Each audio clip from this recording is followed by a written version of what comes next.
हाय। इस पार्ट में हम रिवाइज करते हैं, रिकॉल करते हैं वेक्टर के कुछ और इम्पोर्टेंट कंसेप्ट्स को। तो यहाँ पे देखिएगा, वेक्टर के कंपोनेंट की जब बात करते हैं 3D में कंपोनेंट, उससे पहले हम 2D कंपोनेंट को थोड़ा देख लेते हैं। 2D दैट मीन्स अपने पास कंसिडर कर लेते हैं, चलिए एक्स वाई प्लेन, कोई भी प्लेन हो सकता है, एक्स वाई, वाई जेड या जेड एक्स, और आपके पास में ये पॉइंट ओ है, ये पॉइंट पी है, ऐसा कंसिडर कर लेते हैं। तो ये वेक्टर कोई ए आपके पास में, तो आपके पास कंपोनेंट करने का मीनिंग है कि ओ से अगर पी पॉइंट पे जाना है, देन एक्स एक्सिस के अलोंग कितना चलना पड़ेगा और वाई एक्सिस के अलोंग कितना चलना पड़ेगा। ये एक्स वाई प्लेन के अंदर कंपोनेंट हो जाएंगे। तो एक पॉइंट में एम कंसिडर करता हूँ, ये एंगल अगर थीटा है, अगेन ट्रिग्नोमेट्री में अप्लाई करेंगे, देन ये जो वैल्यू है वो किसके इक्वल हो जाएगी, O P into cos theta के इक्वल, और ये वैल्यू किसके इक्वल होगी, O P into sine theta. O P that means A, तो ये कितना होगा, ए कोस थीटा, और ये बेसिकली ए साइन थीटा। तो हम कंसिडर कर सकते हैं अब अपने पास में कि यहाँ पे चलने के लिए जैसे ट्राइंगल लॉ का यूज कर लें अब हम, दैट मीन्स आपको यहाँ से इस पॉइंट पे जाना है, तो यहाँ पे चलिए आप ये थीटा एंगल और ये ए, तो ए कोस थीटा इधर चलना पड़ेगा और ए साइन थीटा यहाँ पे। ये ट्राइंगल लॉ भी आप अप्लाई कर सकते हो इसमें, तो this vector plus this vector equals to this vector, that means A cos theta into I cap plus आपके पास में आएगा A sine theta into J cap, ये आ जाएगा। अब देखिए, इस वे में जब 3D में काम करेंगे तो आपके पास में आ जाएगा, तो ये जो मैंने ए कोस थीटा बोला वो बेसिकली क्या था, वेक्टर ए का अलोंग एक्स एक्सिस कंपोनेंट, उसको हम बोल रहे हैं अब ए एक्स। ए साइन थीटा जो मेरे पास बना था वो बेसिकली वेक्टर का वाई एक्सिस के अलोंग कंपोनेंट ए वाई, भी कुछ ऐसा बना था अपने पास में, एक्स और वाई, और ये मैंने कंसिडर किया था वेक्टर ए और ये एंगल थीटा।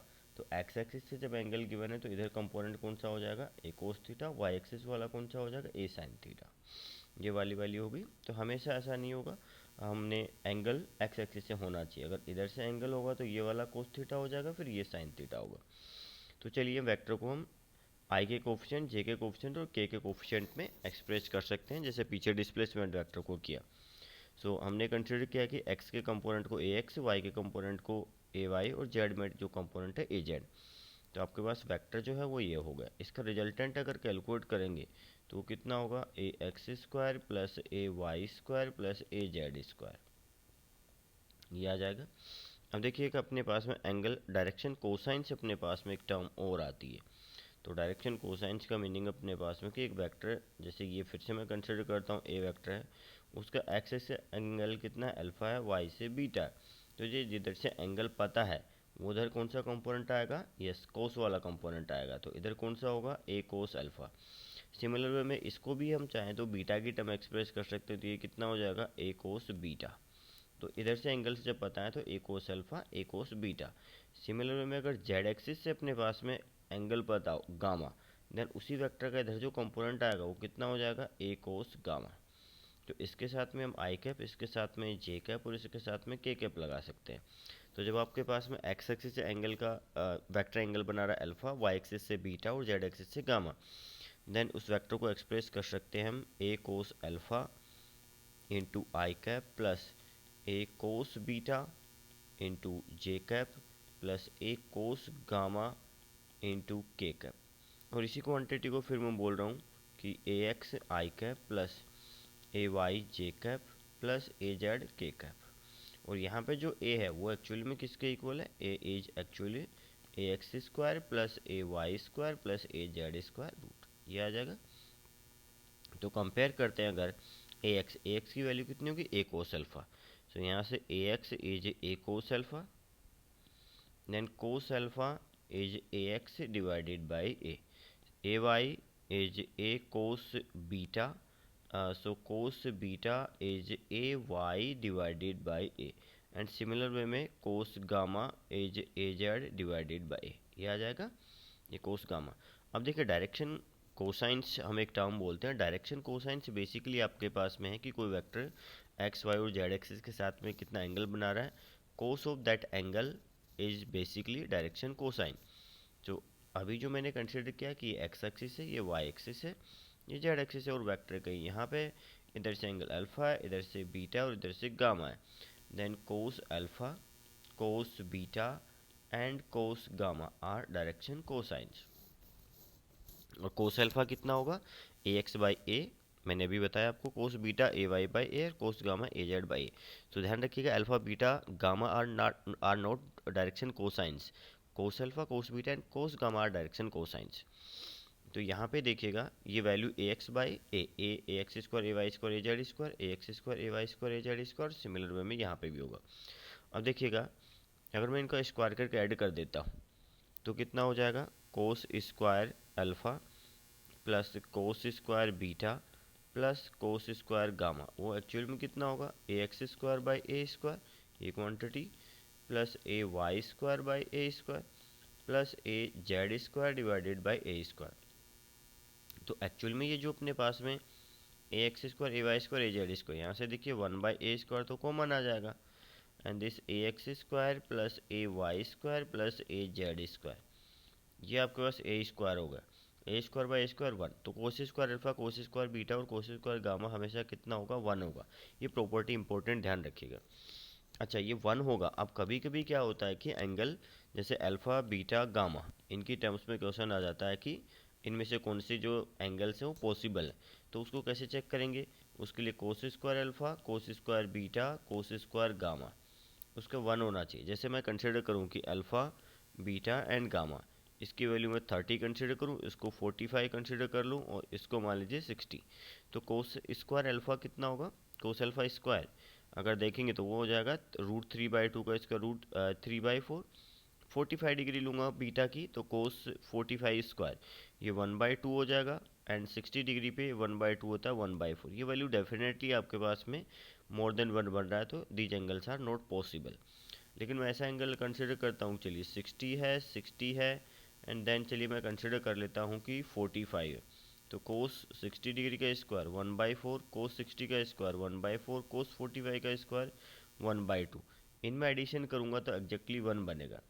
अदर जैसे एक और एग्जांपल कंसिडर कर ले, मान लीजिए आपको गिवन हो 45 गिवन है, 45 गिवन है एंड 90, ये भी पॉसिबल हो जाएगा। देखिए 1/2 प्लस 1/2 एंड 0।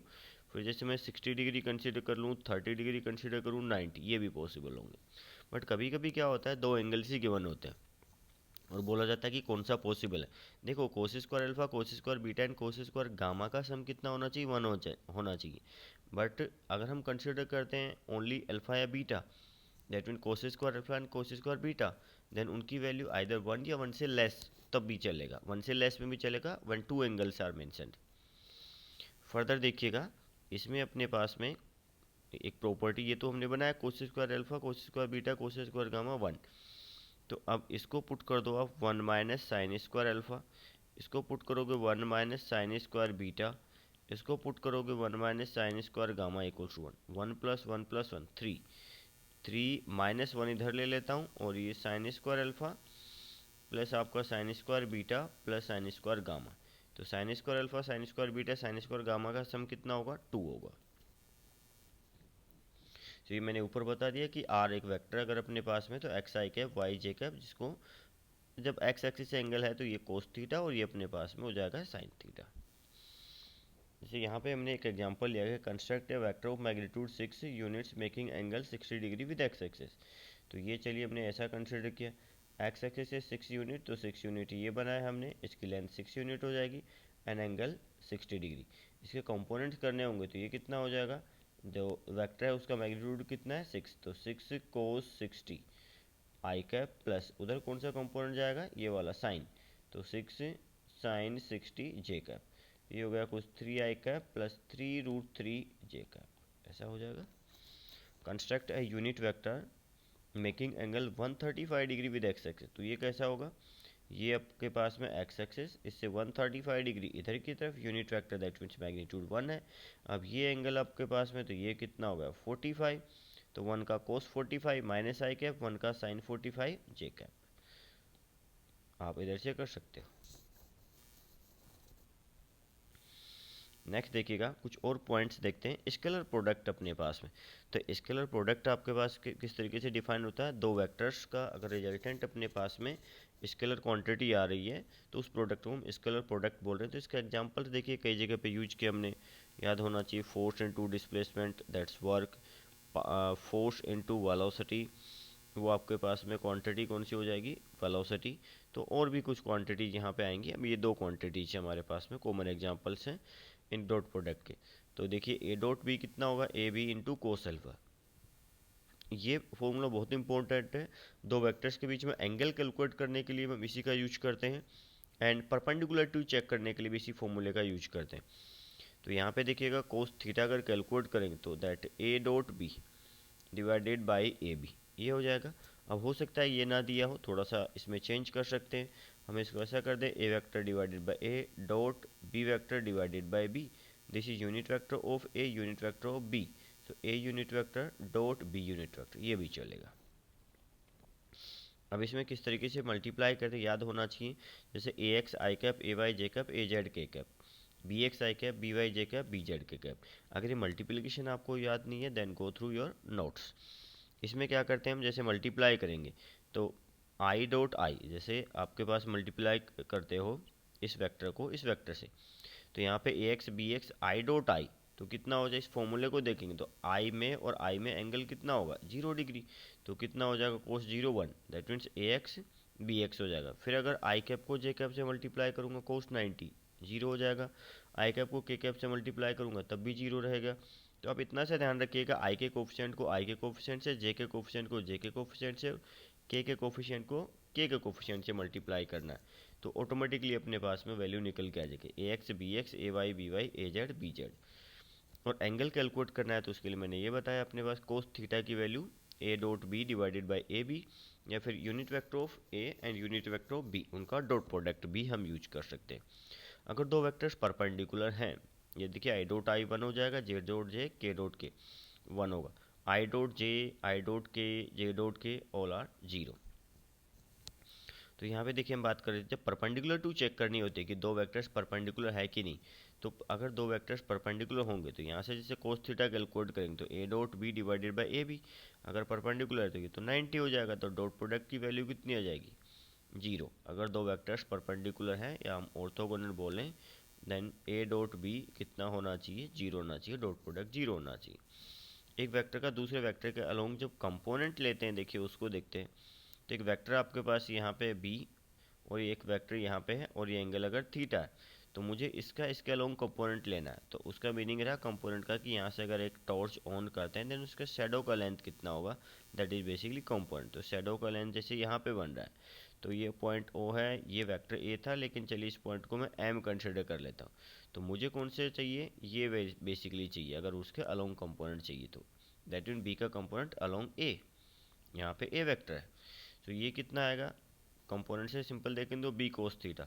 लेकिन आपके पास में प्रॉब्लम ये है कि थीटा नहीं गिवन होगा, आपको A and B I cap J cap K cap में गिवन होंगे।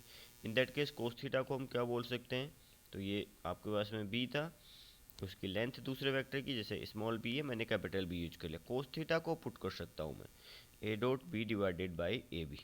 तो ये बी से बी कैंसिल हो जाता है और आपके पास में यहाँ से निकल के आता है ये perpendicular component, sorry parallel component आ रहा।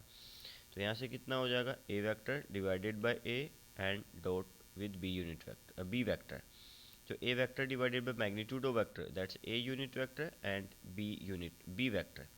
देखो एक और पॉइंट ध्यान रखना है, डॉट प्रोडक्ट वो कम्यूटेटिव होता है, क्रॉस प्रोडक्ट नहीं होता। मतलब ए डॉट बी और बी डॉट ए एक ही बात है। तो इस फॉर्मूले को जनरली याद करेंगे, B dot A unit vector. तो बेसिकली क्या याद रखना है, जिसका अलोंग कंपोनेंट लेना है उसका यूनिट वेक्टर से मल्टीप्लाई करना है। जो यहाँ पे सॉरी जिसके अलोंग कंपोनेंट लेना है, तो यहाँ पे बी का ए के अलोंग कंपोनेंट लेना था, दैट मीन्स ए के अलोंग कंपोनेंट लेना है तो ए के यूनिट वेक्टर से मल्टीप्लाई करना है। जैसे मान लीजिए अपने पास में स्पीड कैलकुलेट करने के स्पेशली जब बात करते हैं कि स्पीड जो होता है अपने पास में rate of change of speed D V by D T.